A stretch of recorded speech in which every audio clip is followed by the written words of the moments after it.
Shalom, shalom, bien-aimés, soyez bénis. Et que la grâce même du Seigneur Jésus demeure encore sur vous. Je suis encore connecté pour une petite exhortation, alléluia, pour la gloire de notre Dieu. C'est dans le livre de Luc 9, à partir du verset 23.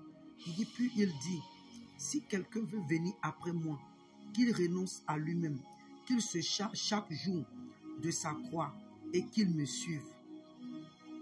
Il dit, car celui qui voudra sauver sa vie la perdra, mais celui qui la perdra à cause de moi la sauvera. Et il dit, et que servira-t-il à un homme de gagner tout le monde s'il se détruisait ou se perdait lui-même?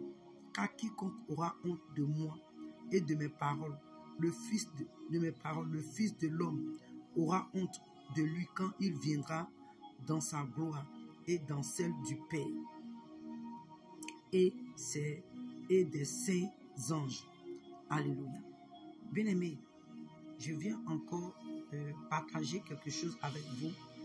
Ici, le Seigneur est en train de nous faire comprendre que si quelqu'un veut être chrétien, si quelqu'un veut s'identifier avec Christ, si quelqu'un veut une fois hériter le royaume des cieux, si quelqu'un aspire au royaume des cieux, si quelqu'un veut être enlevé le jour que le Seigneur Jésus viendra prendre l'église, si quelqu'un, une personne veut être identifié comme un enfant de Dieu, comme un sauvé, comme un converti, comme un racheté, alléluia, comme quelqu'un qui est prêt à être enlevé avec le Seigneur, il dit, toi et moi bien-aimé, cette personne doit renoncer à lui-même. C'est-à-dire quoi? C'est que ta manière de vivre, ta personnalité, ton ego, l'orgueil, la fierté, les choses auxquelles tu t'es habitué autrefois, la vie, le standard que tu occupais autrefois, ton moi, des choses que tu aimais autrefois, qui ne sont pas pour la gloire de Dieu, qui ne glorifient pas le Seigneur. Le Seigneur est en train de te dire, bien-aimé, que tu dois les renoncer, tu dois les abandonner. Fais-moi une minute. Tu dois les abandonner, alléluia. Tu dois renoncer à ces choses. C'est ce que le Seigneur est en train de nous expliquer ici. C'est pourquoi il dit que si quelqu'un veut venir après moi, si quelqu'un veut venir me suivre, si quelqu'un veut être mon disciple, qui renonce à sa vie passée, qui renonce à sa vie de péché, qui renonce à ses habitudes, qui ne glorifie pas le nom du Seigneur. Vous voyez, mais il arrive un temps où beaucoup ça a été difficile pour nous, où c'est encore difficile pour beaucoup de personnes. Nous voulons servir Dieu, nous voulons nous identifier avec le Seigneur étant sur la voie large. Alléluia. Nous voulons servir le Seigneur, nous voulons nous identifier au Christ étant orgueilleux, étant rempli du péché. Mais bien aimé, ça ne peut pas marcher parce que le Seigneur dit que toi et moi, nous devons nous charger de notre croix chaque jour. C'est-à-dire que bien aimé, chaque jour, nous devons vivre l'humilité, nous devons vivre la purification, nous devons vivre la sanctification. Parce que ces choses demandent à être disciplinés. Bien aimé, ces choses demandent à renoncer à nos vices, aux désirs charnels, aux envies charnelles, aux désirs charnels, à la convoitise, aux choses du monde, bien aimé. Tu vois, alléluia, toi et moi, porter notre croix, c'est renoncer à la vie à laquelle autrefois nous prenions plaisir. Donc le Seigneur nous dit ici que toi et moi, bien aimé, chaque jour nous devons porter notre croix. Bien aimé, cette croix dont le Seigneur parle, c'est la croix, c'est-à-dire que ce n'est pas la petite croix que les gens portent aujourd'hui au cou. Ce n'est ni aussi une grosse croix, mais c'est ta vie. C'est ta vie d'humilité. Parce que bien aimé, quand on parle d'humilité, c'est que quelque part, il y a quelque chose qui va t'obliger à te rabaisser, comme Paul pouvait dire. Paul a dit quoi? Il dit que il a vu ces choses-là, ce qui était des gains autrefois pour lui, il les a vus comme de la boue. C'est-à-dire que Paul a travaillé sur sa personne. Quelque part encore, il a dit que non, où il est là, il travaille sur son corps, il travaille sur Ouais, il travaille sur son salut et il tient son corps assujetti, alléluia, au Saint-Esprit, à la volonté de Dieu. Donc, bien-aimé, pour toi et moi, porter notre poids chaque jour, bien-aimé, c'est quelque chose de difficile dans le sens où la Bible nous dit que toi et moi, nous devons passer sur le chemin qui est étroit et resserré. Le chemin qui est étroit et resserré, bien-aimé, il y a des pleurs, il y a la souffrance, il y a l'humiliation, il y a le rejet. La Bible nous dit que ceux-là qui vont vouloir vivre, alléluia, dans les voies de Dieu, qui vont vouloir vivre pieusement à cause de Christ, seront rejetés, seront humiliés, seront calomniés, seront méprisés. Donc, bien-aimé, je viens à travers ce message pour encourager quelqu'un. Toi qui as pris la décision de suivre Christ, toi qui as pris la décision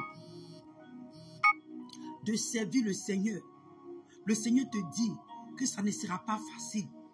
Parce que quelque part, quand on descend, il dit, mais celui-là qui voudra sauver sa vie, la perdra. Mais celui-là qui la perdra à cause de moi, Christ, la sauvera. Bien-aimé, ça peut te dire que à cause de toi, à cause de Christ, si toi et moi, nous sommes humiliés, nous sommes rejetés parce que tu as décidé de vivre dans la sainteté, dans la vérité. Tu as décidé de prêcher la vérité. Tu as décidé de marcher dans la sanctification, dans la sainteté, dans la justice de Dieu. Bien-aimé, tu as accepté de renoncer au monde, de renoncer aux vices, de renoncer aux désirs charnels.